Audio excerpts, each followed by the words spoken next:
Oh, we've been waiting for this, haven't we? Incursion Red River just released their first small patch with some new content and quality of life updates. We've all been waiting for this since they launched early access last month, so let's jump into it. I'm gonna cover this patch quickly so we can jump into some gameplay. Now first things first, and this is huge, this update will wipe your inventory. I know that's not what we wanted to hear, but it was necessary for the new changes. It's only been a month and we already have a new map expansion. Let's go. A new fishing village has been added to Quarry. Stick around because we're going to find it later and we're going to check it out. Two new weapons were added to the lineup, the Kriss Vector and the Remington M700 sniper rifle. Let's check them out. Here is the Kriss Vector, and I just wanted to pause immediately and point out the attention to detail here. The safety switch animations and even the fire mode switch animations were not overlooked. Watch as they switch from semi to burst and then full auto. I don't know many shooters that do that.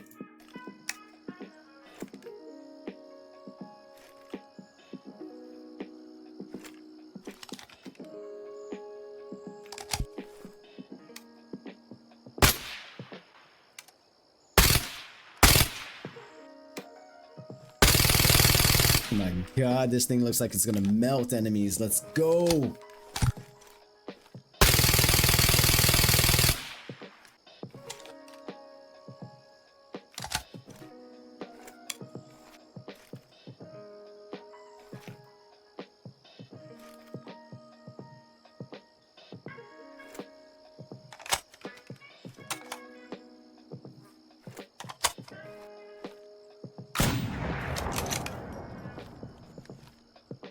But wait, it doesn't stop there. They teamed up with Sureshot Armament Group and added their Mark III AK conversion, adding an AK-74M muzzle brake and suppressor, which will help conceal your position more.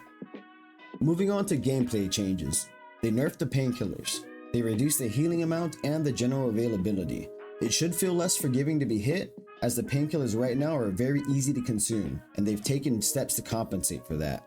My takeaway from that is that you find painkillers too often and they healed you too much and too quick. You'll not only find them less, but they will heal you less. With that, you're going to need to pay more attention to the damage you take now and find cover to have time to heal. Also, the action of taking painkillers was too quick. They're working on a complete overhaul of the healing system, with healing animations being the major aspect of the healing system. This is a temporary fix until they release that overhaul update. They increased the main stash by 6 rows. That's huge from a looting standpoint. They also added a manual wipe option for anyone that wants to start all over. We'll go over the quality of life in the patch notes and we'll save the conclusion for last.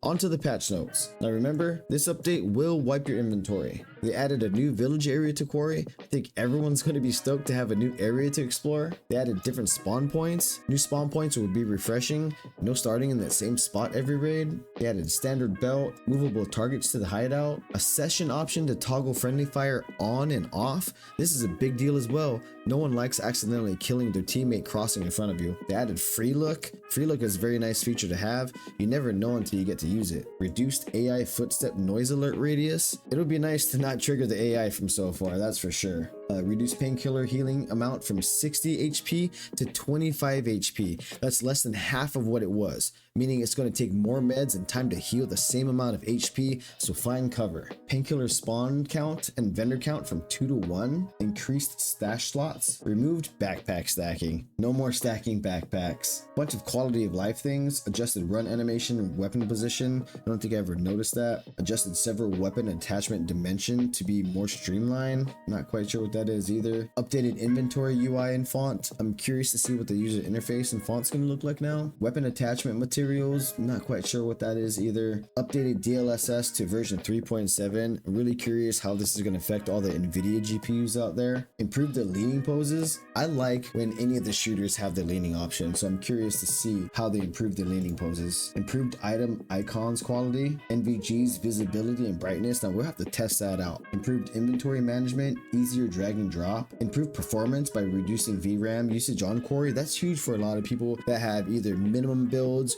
or just builds that aren't strong enough and have been struggling to play the game. Less blurry textures, removed first person shadows, more evenly lit first person hands and weapons. That should be interesting. A couple fixes: shotgun reload, several animation glitches, interaction not always showing for AI dead bodies, and several smaller bugs. And we have an update already. They just released a hotfix while I was making this video to fix a few issues from the new update, so let's cover that real quick. They fixed rock collisions, belt dimensions when looting from AI, jammer placement for one mission, door unlocking not functioning correctly, Kriss vector right side slot attachment rotation, the AK B13 being compatible with the SAG Mark III upper rail, and resetting character causing death. If you're facing some issues with graphical bugs while playing with DLSS turned on, make sure to update your driver and eventually try to reinstall the newest driver. Alright, now let's get into some gameplay. We're here at the main menu and the first thing that I see is the new wipe account option for anyone that wants to start over. Now before we get into the game, I want to share a secret tip. Hit the tilde key on your keyboard. It's the squiggly key above your tab button.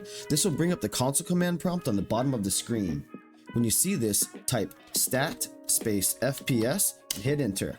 This enables a very minimal FPS counter on the right side of your screen and it won't use much resources. I think this is better on your system than running a third-person counter. Knowing your FPS helps to know how your game is performing and if you should make adjustments to your graphic settings for the best experience.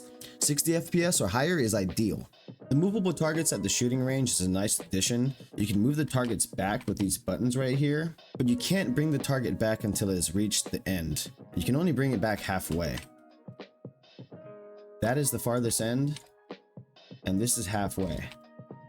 You cannot bring it back. It doesn't give you the option to bring it back until the target is all the way in the back. Once you do that, then you can move it back up and it'll bring it halfway.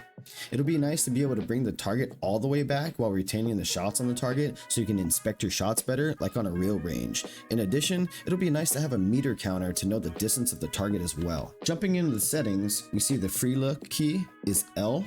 Now the free look option is quite nice, but I feel like it needs more range. There's just not enough head swivel left and right. Now taking a look at the new improved leaning poses, prior to this, when you leaned, your aim did not move that far off the target. Now you can legit aim around corners and lean properly. And I'm here for it. Now we're here in the stash checking out the improved items icon quality. I'm assuming that this is what they're talking about. Although some things are still a work in progress. This backpack is still pretty blurry. The rest of it looks really good. But now if you inspect anything, everything looks really good in here. And it's a lot smoother, a lot more fluid. Check anything. Started inspecting all of the things and they look a lot better. A lot better. It's amazing. I wish that I could move the actual map around so when I'm zoomed in I can move it, drag it down and up. But I'm sure that's to come.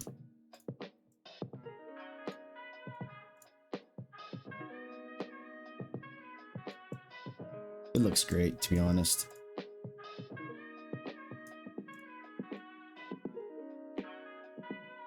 Huge improvement for what I remember. And the drag and drop improvement, so much smoother just moving stuff around. So I sold a few things so that we have just enough money to buy the M700, the Vector, and the night vision goggles so we can check that out. Now if you're running these for long range and short range, you will need to put the M700 in the primary slot as it cannot be used as a secondary, and the Kriss Vector will be in the secondary. Next, the night vision goggles will actually have a slot right on your helmet. Throw it right on there.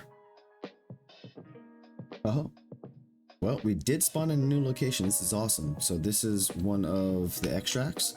So I'm assuming that we're going to start spawning an extract here. Okay. Ooh. Need to get into a night vision.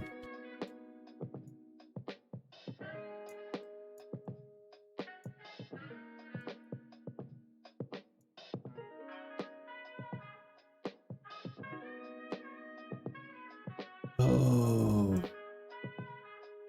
this is it. Oh yeah, the wall's open. Let's go. New fishing village.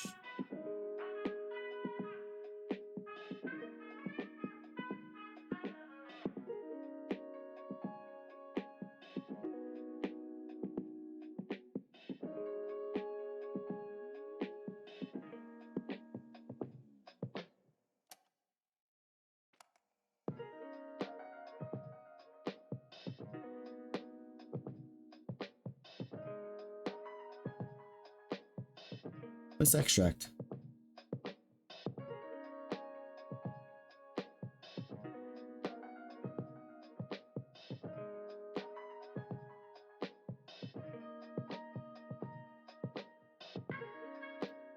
If you made it this far and this video helped, do me a favor and hit that like button. Drop any questions or comments down below, and thanks for watching.